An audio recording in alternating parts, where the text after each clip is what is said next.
¿Cuántas preguntas les hicieron en el examen? 74, doctora, creo.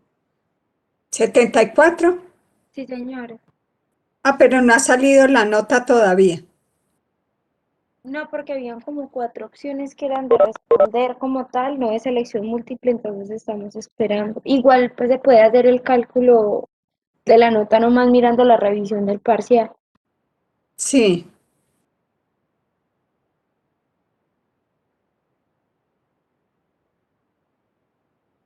Bueno, esperemos un poquito que lleguen los otros compañeros y comenzamos la clase.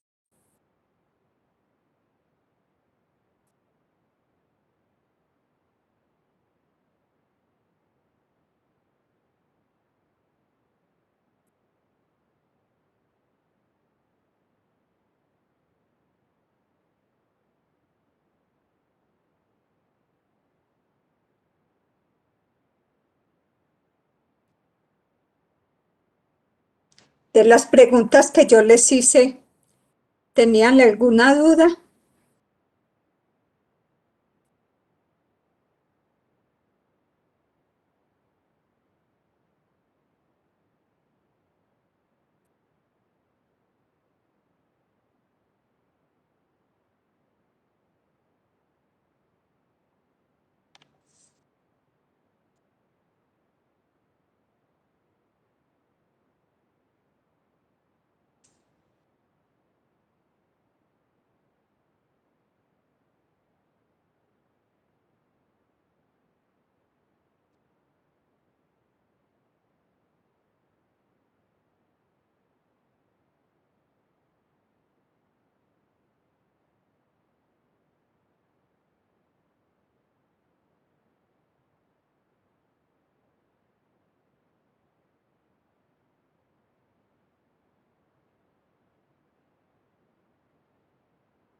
Si de todas maneras cuando salga la calificación tienen alguna duda, pues me escriben entonces y yo con mucho gusto les contesto.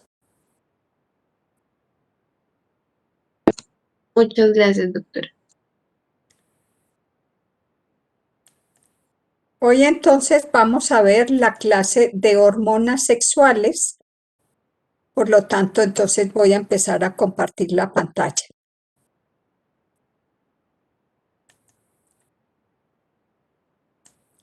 ¿Ahí la están viendo? Sí, doctora. Bueno, la voy a poner en grande para que la veamos. Entonces, la clase de hoy son las hormonas sexuales, que era la segunda clase de las hormonas de la glándula suprarrenal.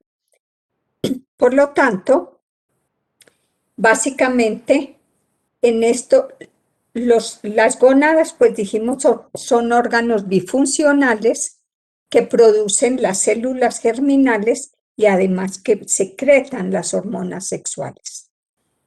Por lo tanto, estas dos funciones van a estar relacionadas ¿con qué? Pues con el desarrollo de la fertilidad de los espermas y de los óvulos, con las altas concentraciones de hormonas que se requieren para la reproducción sexual y para obtener las características secundarias masculinas y femeninas.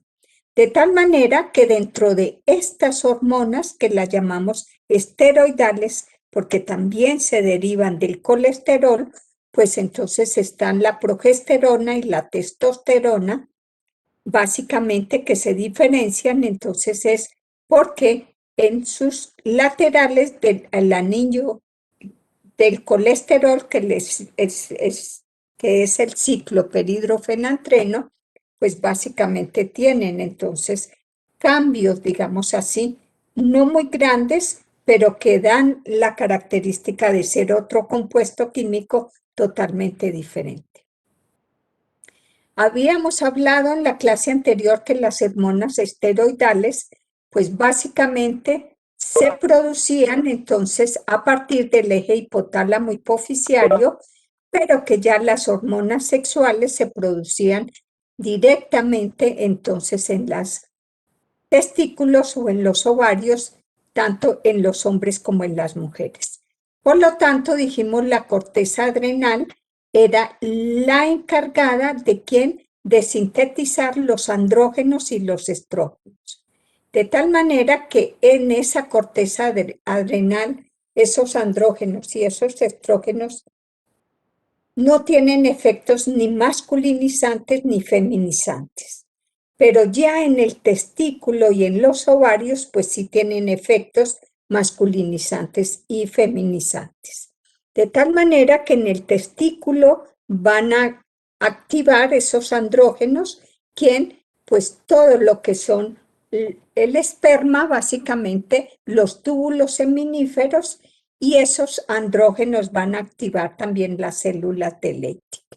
Y en los ovarios permiten entonces que se maduren los óvulos, que se puedan fertilizar esos óvulos y allí pues vamos a liberar los estrógenos y la progesterona. ¿Cuál es la importancia biomédica de esas gónadas básicamente y de esas hormonas que se producen en las gónadas? Pues es que son cruciales para la reproducción. De tal manera que si nosotros no tenemos una buena producción hormonal, pues no vamos a tener una buena reproducción, porque se van a alterar estos ciclos de reproducción y por lo tanto, pues alteran la supervivencia de la especie. Esas hormonas gonadales tienen funciones anabólicas. ¿Por qué? Porque además de producir la fertilidad, pues ellas entonces van a intervenir en la formación de hueso, en la formación de piel, en la formación de músculos, básicamente. Por lo tanto, entonces allí van a dar características sexuales totalmente, digamos, específicas tanto para el hombre como para la mujer. Dijimos que esas hormonas sexuales se producían a partir del eje hipotálamo hipoficiario, de tal manera que en ese eje hipotálamo hipoficiario se producían entonces las hormonas reguladoras de gonadotropinas, que ellas actuaban sobre la hipófisis para producir entonces la hormona luteinizante y la folículo estimulante, y estas dos hormonas, luteinizante y folículo estimulante, actuaban sobre los órganos masculinos y femeninos. De tal manera, ¿para qué? Pues para producir las hormonas específicas de estos órganos, que son los estrógenos, como el estradiol en las mujeres y la progesterona. Y los andrógenos que se producen principalmente en los testículos es la testosterona, pero siempre mediados, ¿por qué? Por ese eje hipotálamo hipoficiario gonadal. ¿De dónde parten entonces esta secreción de las hormonas sexuales? Pues básicamente del colesterol. Dijimos el colesterol que podía producir pregnenolona que por esta vía de la 17-alfa hidroxilasa podía producir 17-hidroxiprogesterona, y que esa hidroxiprogesterona podía convertirse en dihidroepiandrosterona por la 17-alfa hidroxilasa y 17 y 20 liasas. De tal manera que si seguían la vía de los andrógenos, pues se iban por esta vía de la 17, de la progesterona, de la pregnenolona, y producir entonces las hormonas sexuales. Pero que también ese síntesis de las hormonas suprarrenales podía producir con la 21-hidroxilasa mineralcorticoides o 21 glucocorticoides, con esa, digamos, desviación de esas otras enzimas mitocondriales que se producían básicamente en ese ciclo, que las vimos en la clase anterior, que eran los mineralcorticoides, que ¿qué función tenían esos mineralcorticoides?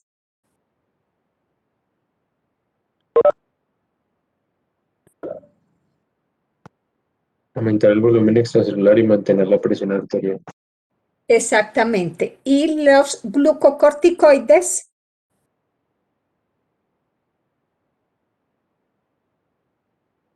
Preparar al cuerpo ante mecanismos de estrés. exactamente. Entonces, en esa forma vimos estas dos clases de hormonas, pero ahora nos vamos a centrar entonces en estas que son las androgénicas básicamente.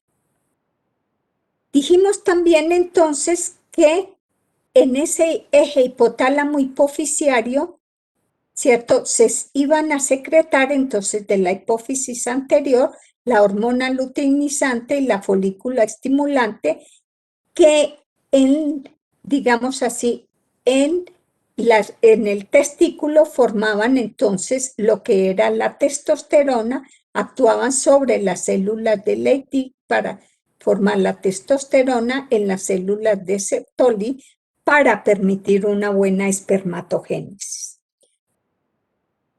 Pero que también se producía entonces una proteína que se llama la inhibina, que lo que hace es que participa en ese esperma, en esa producción de esperma y de testosterona, pero que también si se aumenta mucho, pues hace una retroacción negativa sobre ese eje hipotálamo hipofisiario.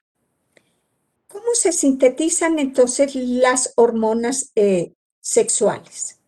Dijimos que partían del colesterol, por acción del citocromo B450 se producía la pregnenolona que puede seguir dos vías, la vía delta 5 o la vía delta 4.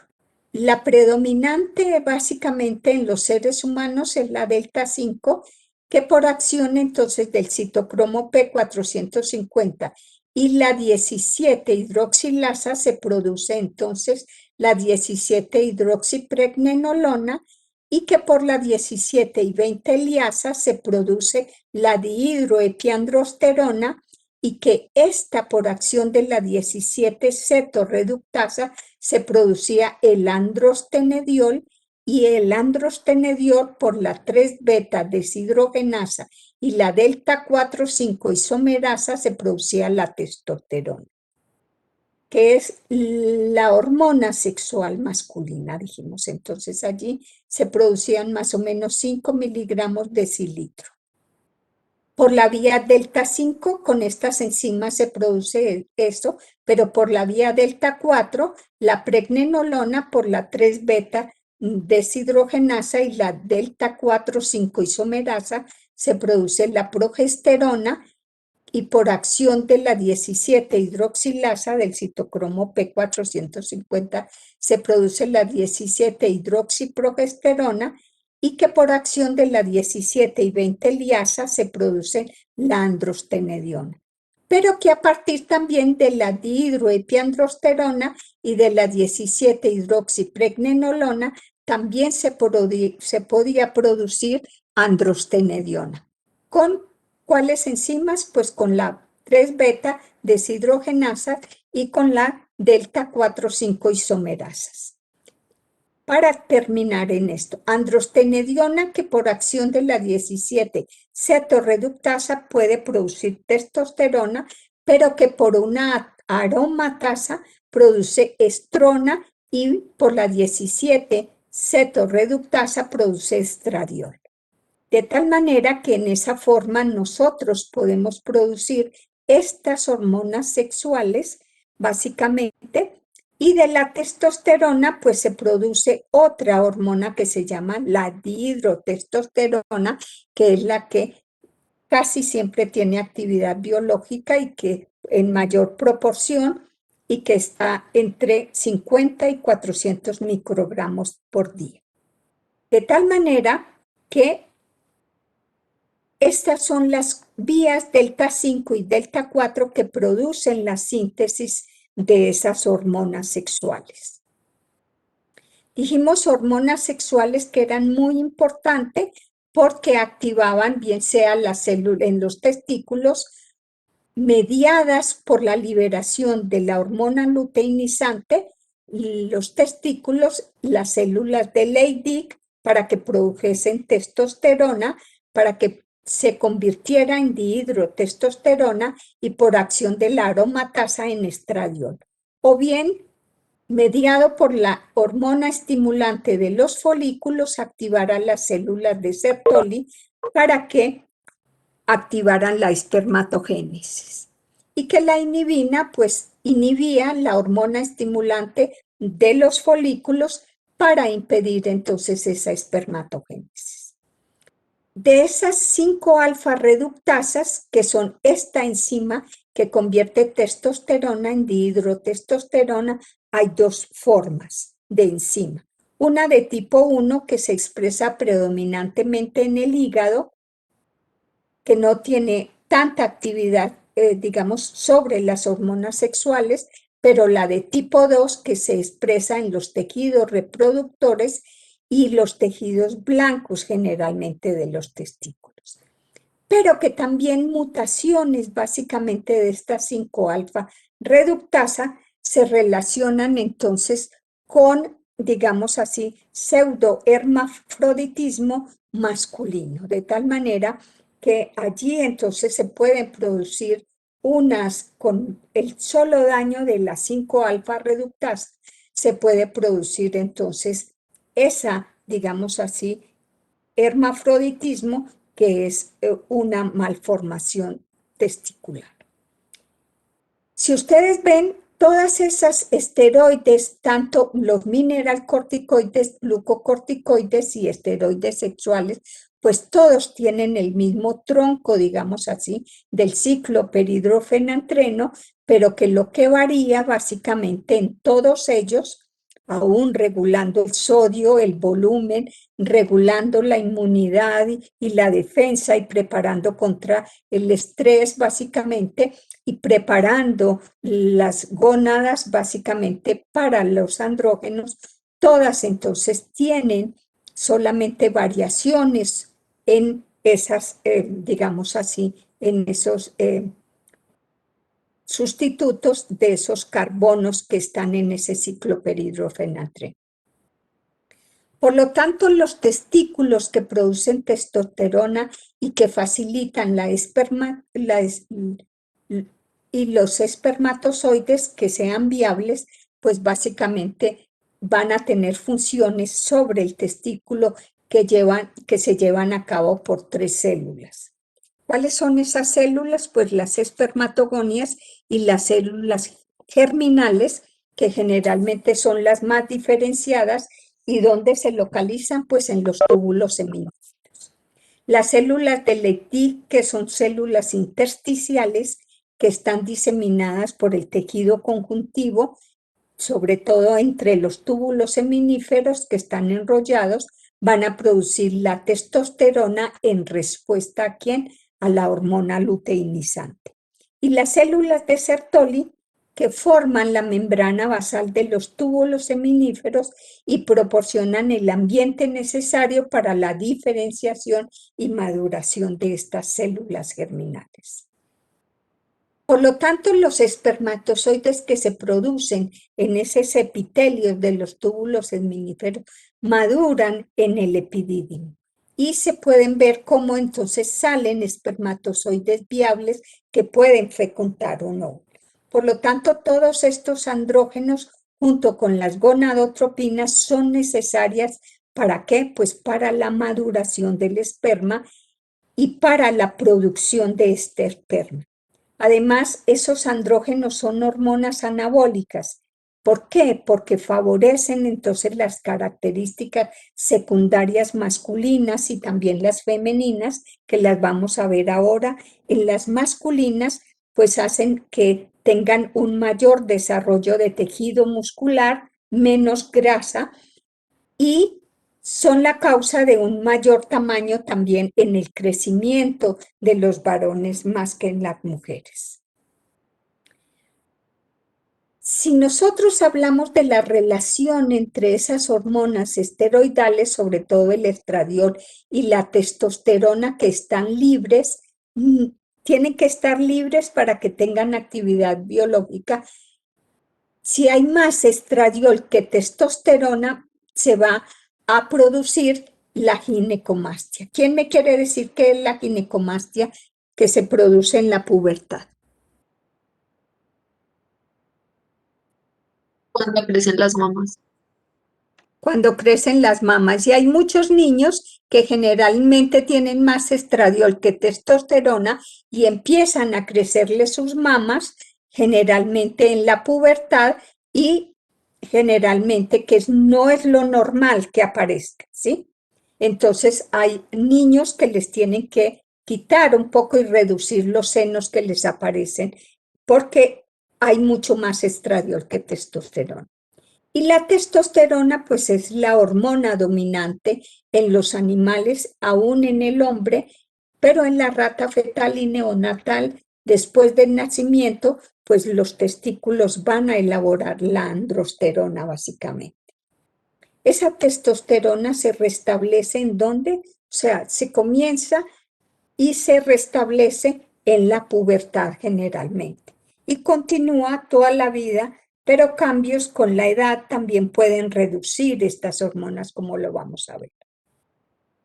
¿Qué pasa en la pubertad generalmente? En el nacimiento, pues se producen un poco de hormonas esteroidales, de hormonas androgénicas, pero se paralizan hasta la pubertad. En la pubertad entonces se dispara el pico de hormonas reguladoras de gonadotropinas para que comiencen a generar la hormona luteinizante y la folículo estimulante que van a activar tanto los óvulos como los órganos sexuales masculinos para producir entonces las óvulos y espermatozoides viables, de tal manera que se incrementa la síntesis y liberación de quién, de estas hormonas del eje hipotálamo hipoficiario para producir entonces esa maduración sexual que se lleva a cabo hacia los 12, 13 años. En el hipotálamo, ¿qué factores activan que se dispare esa secreción de hormonas de la gonadotropina en la pubertad? Pues son factores centrales, que quiere decir que se aumenta la liberación de glutamato, que es un neurotransmisor, y se aumenta la formación de una proteína que se llama la quispeptina, que hace activación de la maduración de ese hipotálamo hipoficiario para que secreten las hormonas reguladoras de gonadotropinas. Pero que también en el hipotálamo van a hacer activaciones negativas que no permiten que se genere la hormona reguladora de gonadotropinas, y esos son los opioides endógenos, los inhibidores de las gonadotropinas y el GABA, básicamente, que también es un neurotransmisor que hacen retroacción negativa sobre el hipotálamo, impidiendo la generación de las hormonas reguladoras de gonadotropinas. Estas hormonas reguladoras de gonadotropinas pues siguen y comienzan el inicio de la pubertad, diciéndole entonces ese hipotálamo a la hipófisis: secréteme la hormona folículo estimulante, la hormona luteinizante, que tienen picos generalmente también dentro de esas secreciones que los vamos a ver ahora. ¿Para qué? Para que actúen básicamente en las gónadas y produzcan entonces testosterona, estradiol, péptidos gonadales, o produzcan testosterona y estradiol, que también van a tener retroacción negativa sobre ese eje hipotálamo hipoficiario.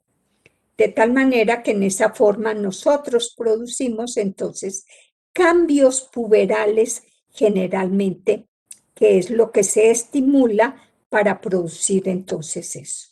Y también tenemos factores periféricos que pueden activar básicamente, como la leptina y como la gerelina, que inhibe el hipotálamo para que no secreten las hormonas reguladoras de gonadotropinas, o la leptina, que también entonces permite la liberación de esas gonadotropinas y se inicia entonces ese proceso de desarrollo puberal y el inicio de la pubertad. de tal manera que tanto la FSH como la LH en el testículo propiamente dicha actúan sobre los túbulos seminíferos para hacer las espermatozoides viables y sobre las células de Leydig para hacer la testosterona. ¿Cómo se transportan entonces esas hormonas básicamente sobre el tejido sanguíneo?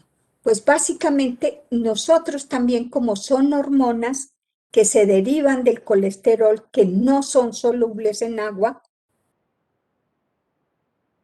pues básicamente ellas tienen que estar unidas a unas proteínas. ¿Cuáles son esas proteínas? Pues puede ser la albúmina, pero en mayor caso la globulina fijadora de hormonas sexuales. De tal manera que hay esteroides unidos a esas globulinas fijadoras de esteroides sexuales, que es la testosterona, el 17 beta estradiol, la dihidrotestosterona, la 17 beta hidroxiesteroide y el estradiol.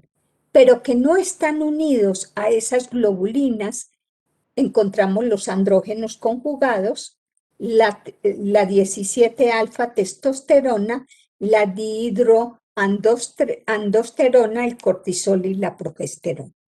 De tal manera que una producción aumentada de esas globulinas fijadoras de hormonas sexuales se relacionan con los estrógenos y con ciertos tipos de padecimientos hepáticos e hipertiroidismo.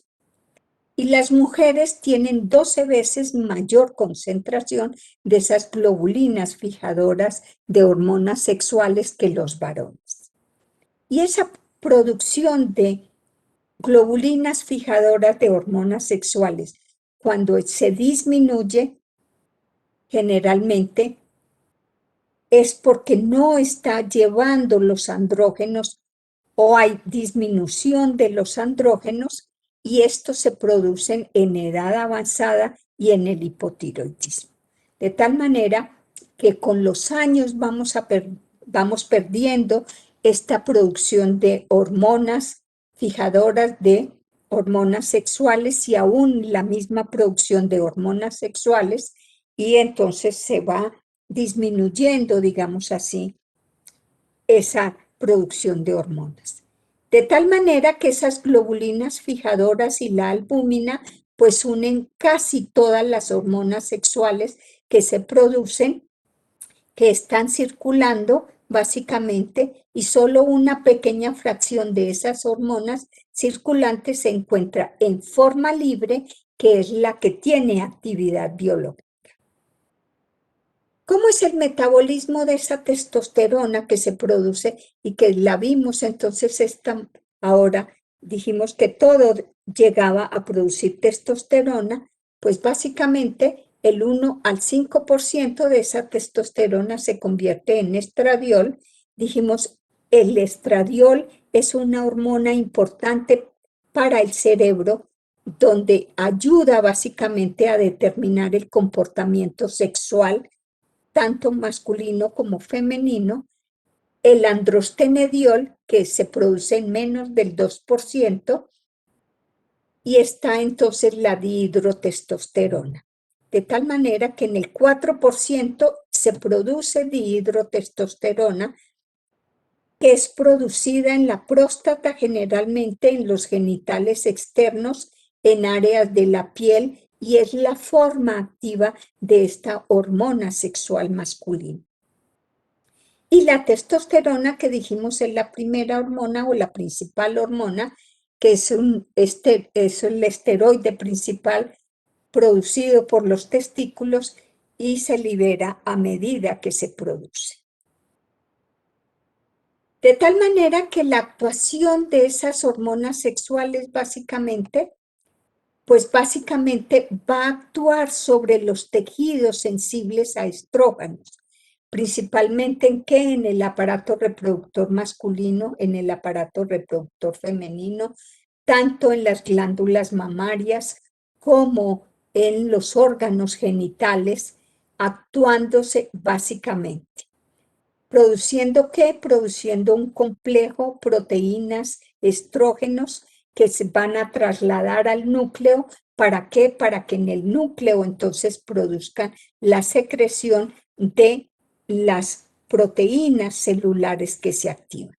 De tal manera que dijimos en el plasma sanguíneo, mediado por las globulinas, se transporta la testosterona o esta testosterona se convierte entonces en dihidrotestosterona que entra a la célula mediada por receptores y que dentro de la célula, básicamente, dentro del núcleo, ese receptor citoplásmico de testosterona o de dihidrotestosterona, dentro del núcleo se une básicamente con la hormona esteroidal, formando que un complejo hormona receptor.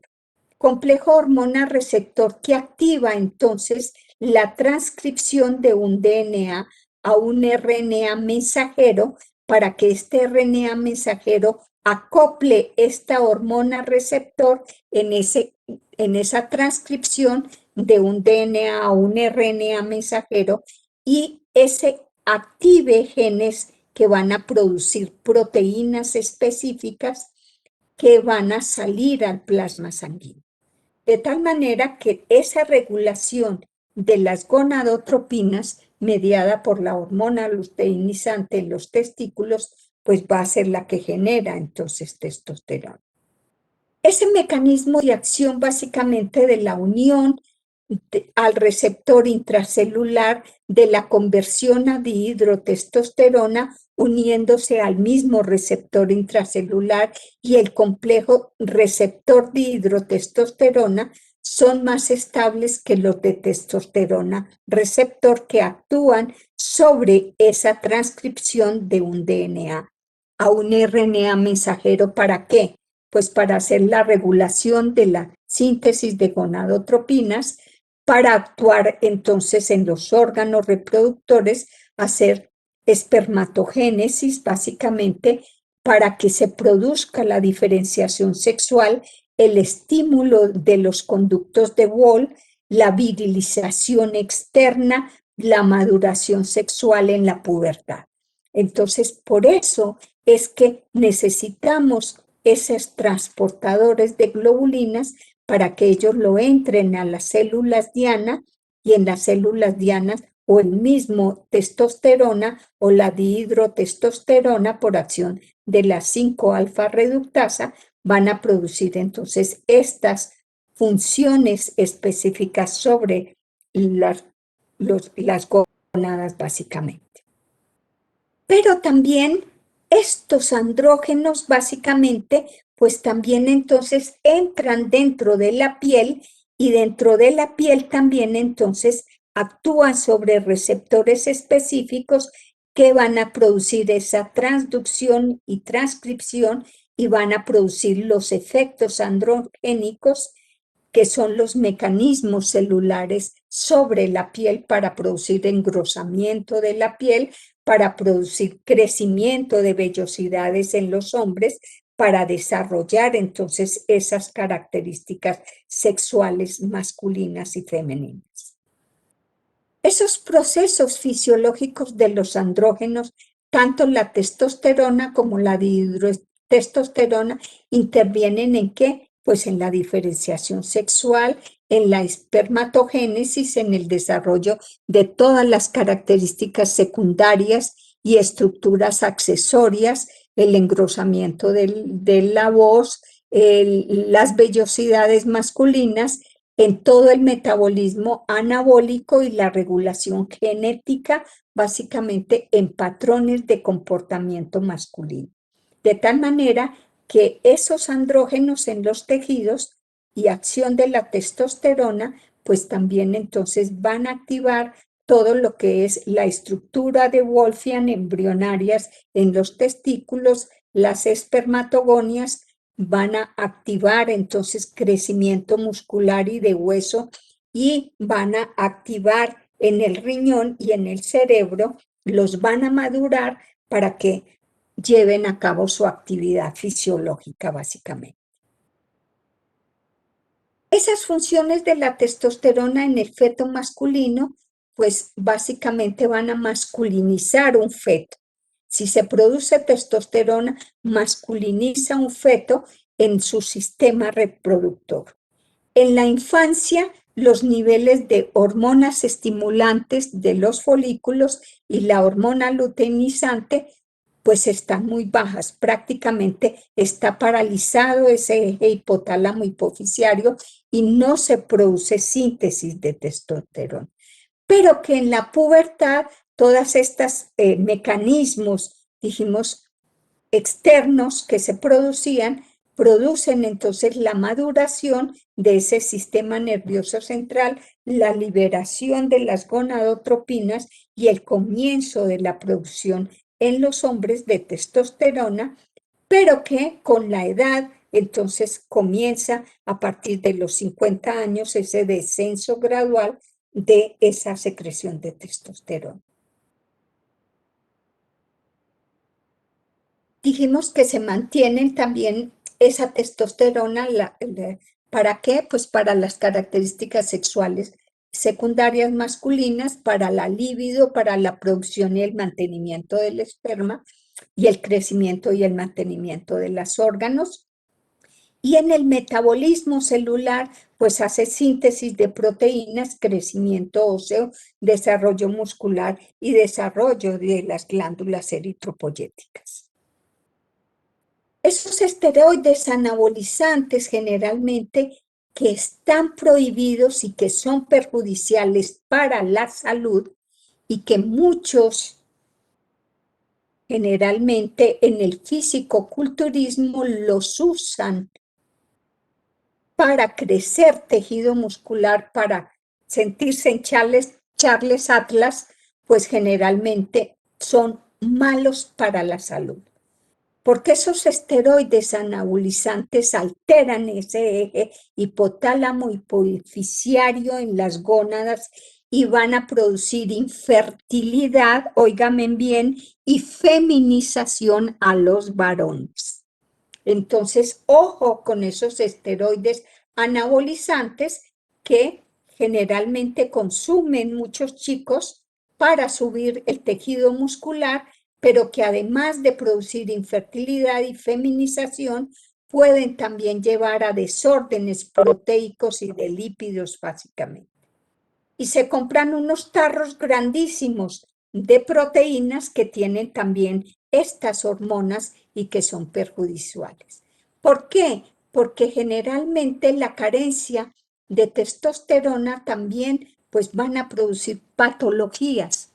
Esa fisiopatología en la reproducción masculina, la carencia de testosterona se conoce como hipogonadismo, pues no hay, digamos así, crecimiento y maduración de las gónadas.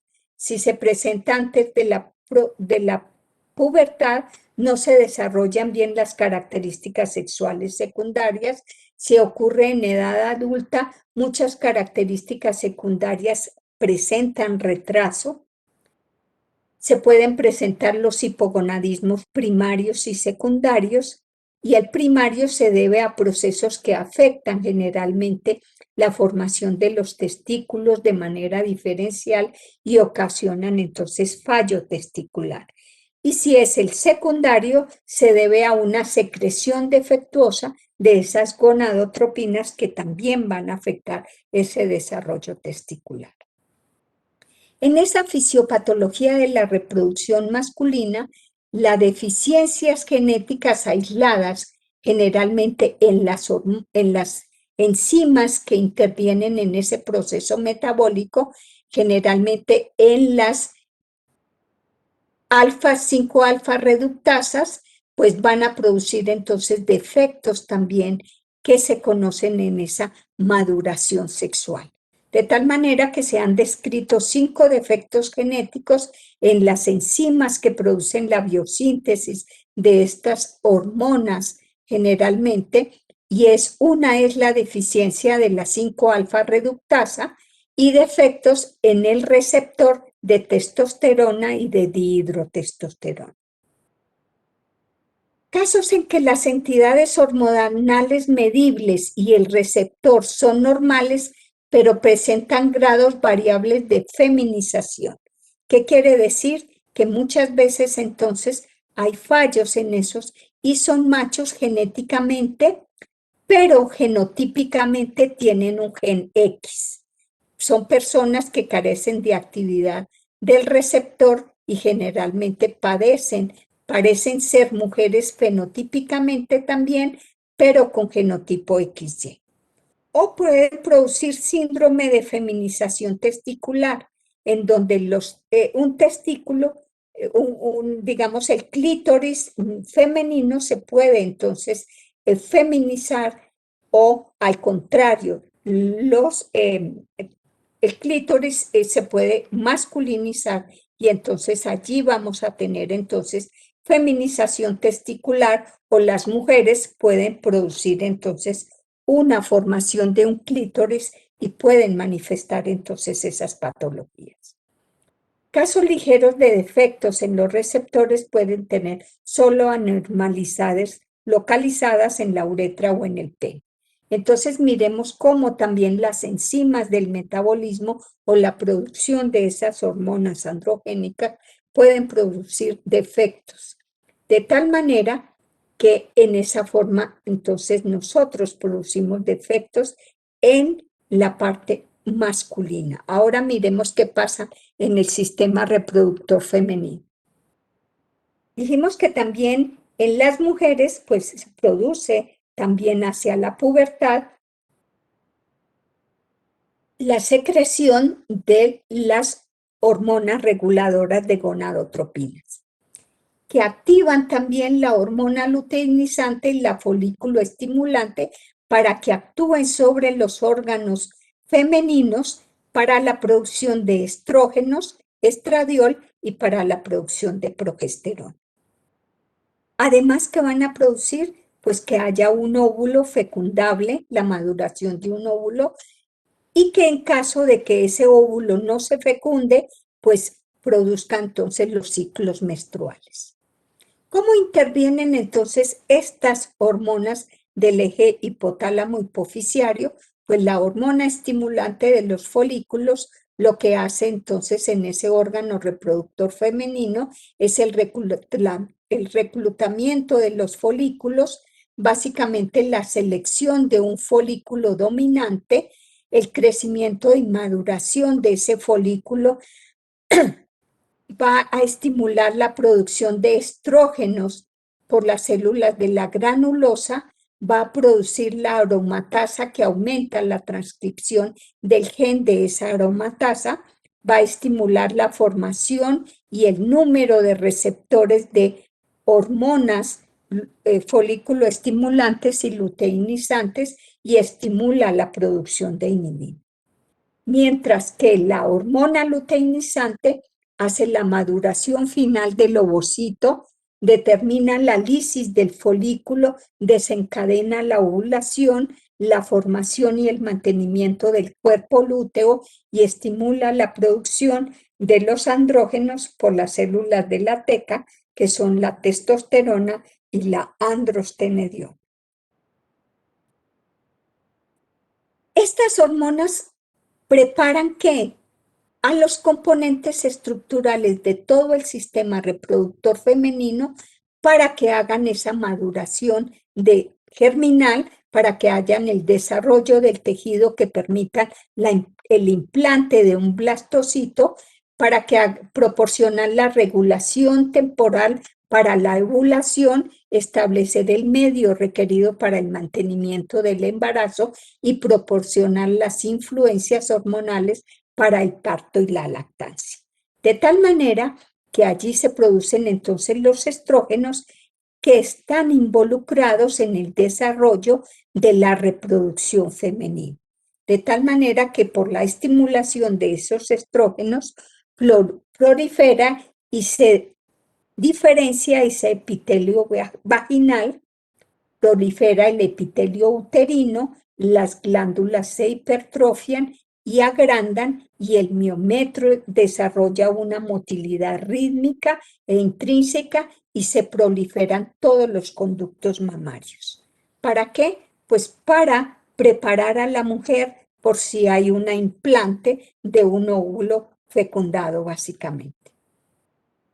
Esos sistemas reproductor femenino, pues básicamente también se controlan entonces ¿con quién? Con los estrógenos naturales. ¿Cuáles son ellos? El estradiol, que es la hormona formada en el ovario y predomina durante la etapa fértil, más o menos desde los 12 a los 13 años hasta los 50 años.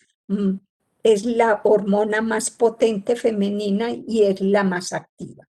La estrona, que predomina en el periodo posmenopáusico cuando ya no hay estradiol básicamente, y el estriol, que es menos potente de esas hormonas sexuales femeninas, predomina generalmente durante el embarazo y es el que generalmente se elimina por orina y por eso entonces se utiliza como prueba de embarazo o como test de embarazo para que con una muestra de orina nosotros podamos saber si hay un embarazo o no. Uno de los metabolitos produce el otro, entonces el estradiol produce estrona y estriol básicamente en esa secuencia. Se inactivan en la mucosa intestinal y los que no lo hacen en el primer paso del hígado básicamente para descomponerse y salir como productos de desecho del metabolismo. Por lo que no se podían dar por vía oral generalmente porque se descomponen generalmente allí, pero para eso se han entonces ideado estrógenos que no son afectados por vía oral. Y son los estrógenos conjugados que básicamente pues están el sulfato de estrona, el sulfato de quinilina y estos inicialmente se vieron en la orina de las yeguas con actividad similar a la de las hormonas sexuales femeninas, por lo que se utilizan en clínica para, digamos así, dar estos estrógenos femeninos. Y los sintéticos, pues ya también son mucho más usados. Está el etinil-estradiol, que es más potente, y el mestranol, que se usan entonces como anticonceptivos orales. Efectos de los en la reproducción femenina, pues hacen el desarrollo de las características sexuales primarias, o sea, al nacer, y secundarias que aparecen en la pubertad en la mujer. El rol del ciclo menstrual interactúan con hormonas de esa hipófisis, básicamente, efectos metabólicos porque disminuyen la velocidad de reabsorción ósea, interactuando también con la vitamina D para que haya buena calcificación. En los lípidos aumentan los triglicéridos, siendo más marcado cuando las personas tienen hipertrigliceridemias. Aumenta las HDL, disminuye las LDL, aumenta el colesterol de la bilis, llegando incluso a generar un depósito que puede producir cálculos biliares también.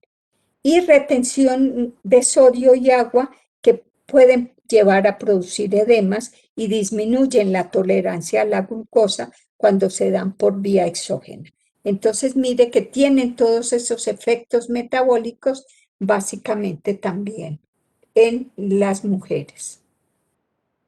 Efectos de los estrógenos: aumentan la síntesis hepática de proteínas transportadoras de estas hormonas esteroidales y vasodilatación arteriolar, de tal manera que en la carótida y arterias coronarias se cree que es por efecto a nivel de los canales de calcio.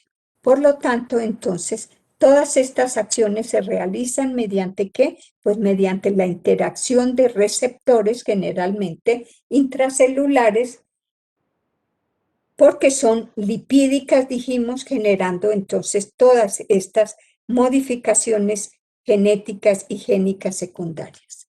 Las progestinas generalmente pues reducen la actividad proliferativa de los estrógenos sobre el epitelio vaginal y convierten el epitelio uterino en proliferativo, de proliferativo a secretor, aumentando que el tamaño y la función de las gónadas secretoras, aumentan el contenido de glucógeno, preparando entonces ¿qué?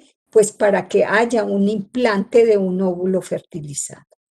Esas progestinas aumentan el desarrollo de las porciones acinares de las glándulas mamarias, adaptando que la mama para poder secretar leche en el momento del parto y del nacimiento, que tenga la leche suficiente para alimentar a su bebé.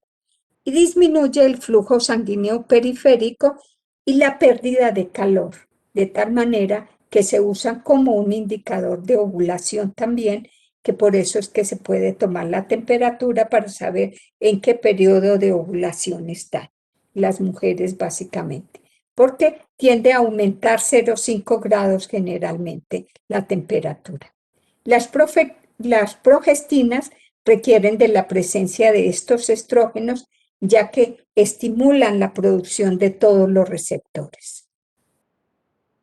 ¿Cómo se produce entonces ese ciclo menstrual y de qué depende esa compleja interacción entre las glándulas endocrinas? Pues básicamente ese ciclo menstrual femenino resulta de la interacción compleja de ese eje hipotálamo hipofisiario ovario básicamente, y es un ciclo que varía entre 25 y 35 días en algunas mujeres, pero que el promedio está en 28 días.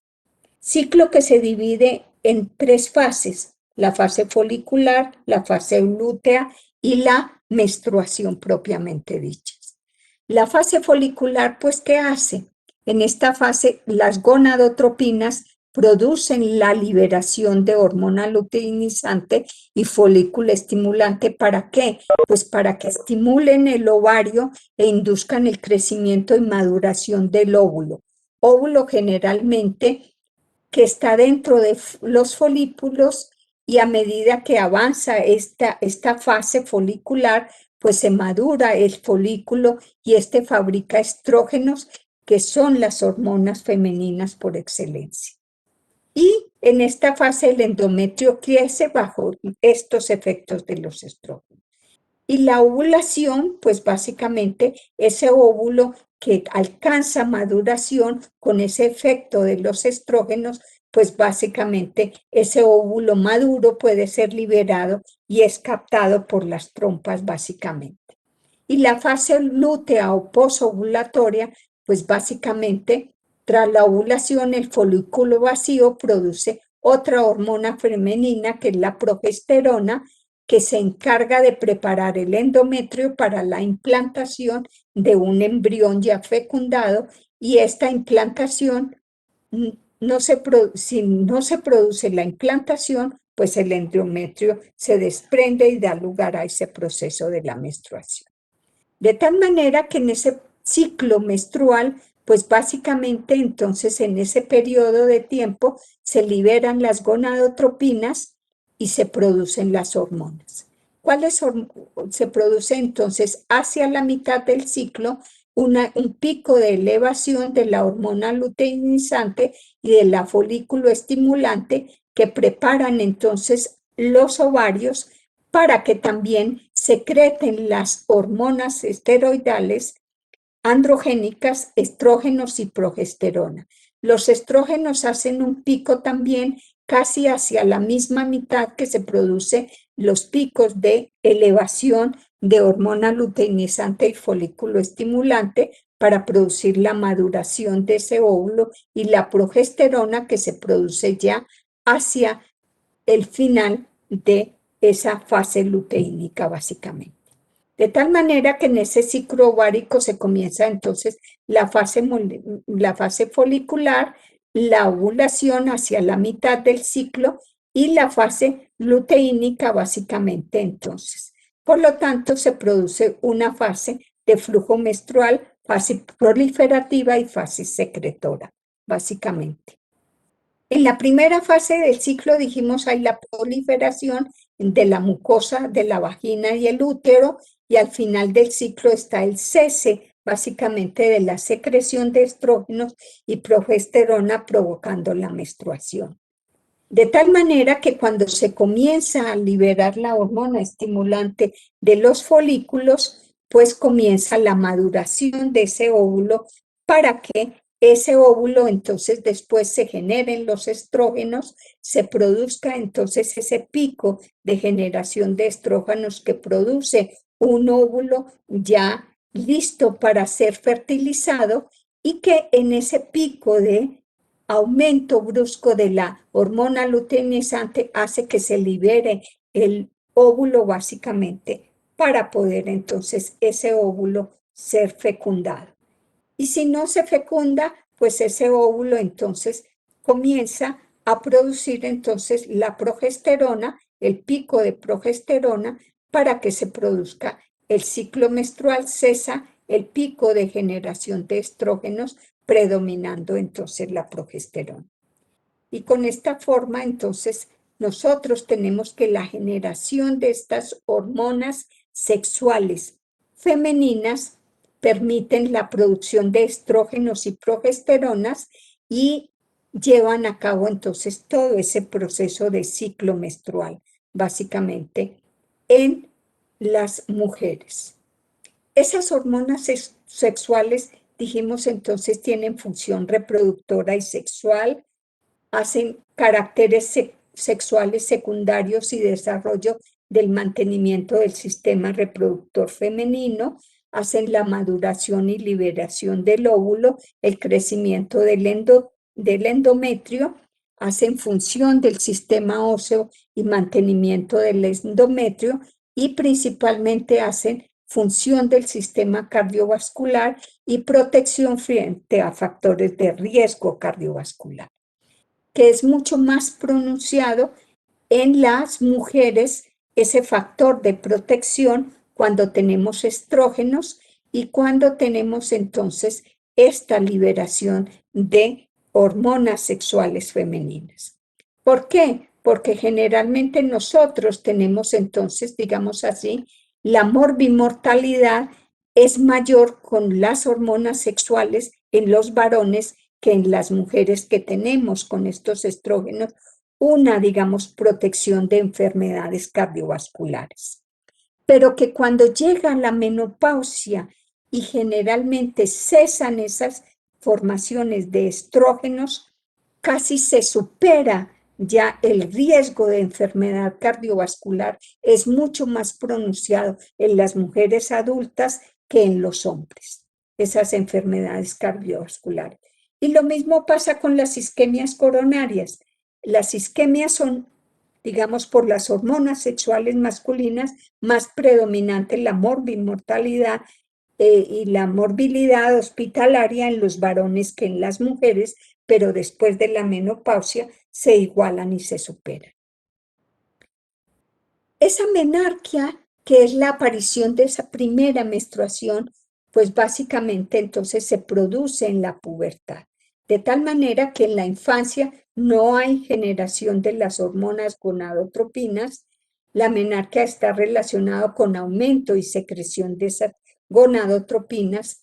Es necesario un porcentaje de grasa corporal mínimo para que se lleve a cabo. Está relacionada con la liberación de leptina generalmente y puede retrasarse en atletas. Por eso niñas que comienzan a hacer deportes intensivos, generalmente la liberación de leptina se detiene y se detienen los procesos menstruales. Lo mismo pasa con la anorexia. La anorexia también en las mujeres hace que se detenga este eje hipotálamo hipofisiario, retenga entonces la liberación de esas hormonas sexuales femeninas y retrasa estos procesos hormonales femeninos. Y cesa la menopausia durante la anorexia. Son niñas que durante el tiempo que no comen bien, que tienen deficiencia de alimentación, pues ellas paralizan este ciclo ovárico, que no produzcan la menstruación, porque toda esa energía se va para mantener esa deficiencia proteica que tiene el organismo. Y la menopausia, pues ya se produce el cese de esa actividad ovárica que dijimos se da más o menos hacia los 50 años, cesa el proceso de menstruación pero tiene consecuencias negativas sobre el sistema cardiovascular y óseo porque mientras que detenía la calcificación, las hormonas sexuales, ahora se incrementa esa descalcificación y puede llevar a producir osteopenia, osteoporosis, que es un debilitamiento de los huesos en las personas mayores. Y se producen cambios de grasa corporal, de tal manera que entonces son necesarias estas hormonas.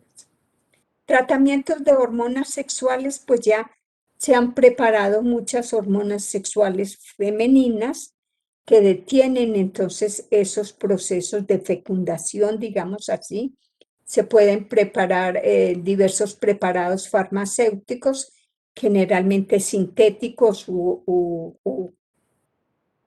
o preparados digamos, de plantas, pero que generalmente ya también se ha avanzado mucho y se hacen preparados transdérmicos que impiden la generación o detienen entonces esta generación de hormonas, parches también, medicamentos con geles que tienen entonces, se dispone también de implantes subcutáneos y aplicaciones vaginales de estrógenos. Entonces, en esa forma, nosotros podemos controlar, digamos así, la natalidad y hacen que sean sustitutivos de estas hormonas sexuales.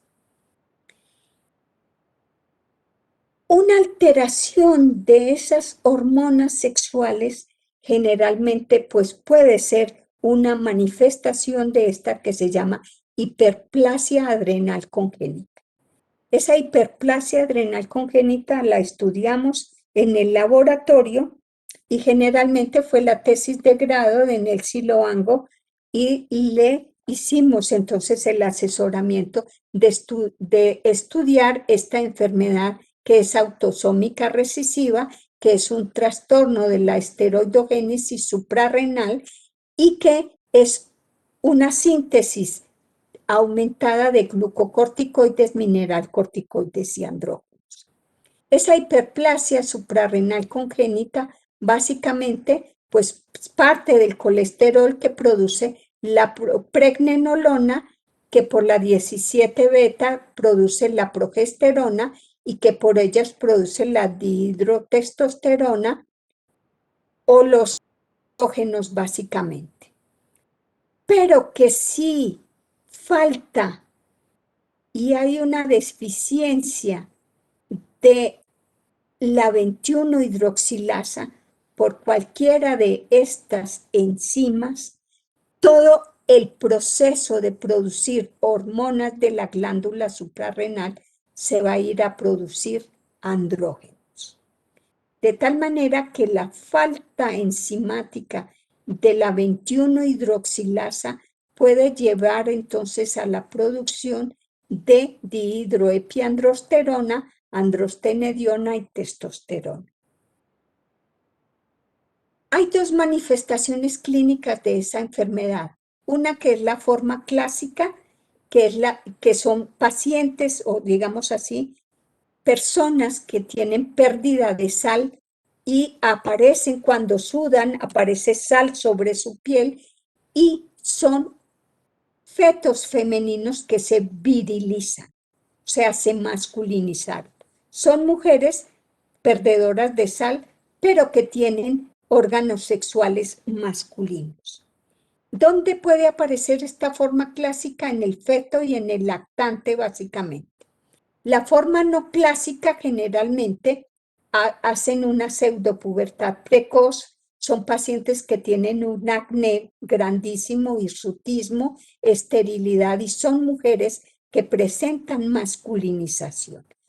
¿Cuándo se puede dar? En la infancia, en la adolescencia y el adulto.